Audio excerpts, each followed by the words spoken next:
మోడీకి సంబంధించి ఆయనకి ఓట్లు తగ్గే సీట్లు తగ్గినాయి కానీ ఓటమి పాలు కాలేదు.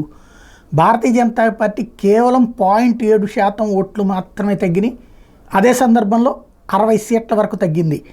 దాన్ని సరిగ్గా అర్థం చేసుకోలేక జరుగుతున్నటువంటి వ్యవహారం ఒక పక్కన పెడితే, ఈ ఇష్యూలో కీలకమైనటువంటి అంశం బీజేపీ సాధించిన అద్భుతాలు అందరూ మర్చిపోతున్నారు. ఒకసారి గుర్తు చేసుకుంటే 1962 తర్వాత వరుసగా 3 సార్లు ప్రధాని అయింది కేవలం మోడీ మాత్రమే.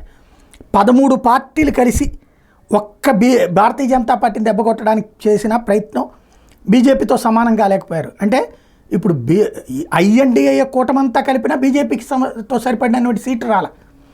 అలాగే అరుణాచల్ ప్రభుత్వాన్ని మరలా గెలుచుకున్నది. ఎప్పటి నుండో స్థిరపడిపోయినటువంటి పార్టీ నుండి ఒరిస్సా ప్రభుత్వాన్ని కైవసం చేసుకుంది బీజేడీ నుండి. కాంగ్రెస్ ఏలుబడిలో ఉన్న కర్ణాటకలో బీజేపీ సాధించిన సీట్లో సగం సీట్లు కూడా కాంగ్రెస్ పార్టీకి రాలేదు. ఆంధ్రప్రదేశ్లో బీజేపీ సాధించినటువంటి సీట్లు తెలంగాణలో 8. అదే సందర్భంలో ఆంధ్రప్రదేశ్లో 3 సీట్లు బీజేపీ సాధిస్తే కాంగ్రెస్కి 0.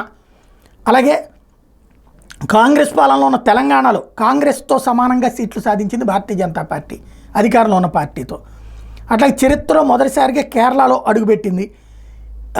ఇలా ఇన్ని అద్భుతాలు ఉంటే అవన్నీ పక్కన పెట్టేసి, అదేదో కార్పొరేట్ కాలేజీల్లో ఒక లక్షణం ఉంటుంది, 1000కి 992 మార్కులు వచ్చినా 6 మార్కులు రాలేదు, 8 మార్కులు రాలేదు అని చెప్పేసి బాధపడుతుంటారు. ప్రస్తుతం బీజేపీ వాళ్ళ పరిస్థితి అట్లా ఉంది.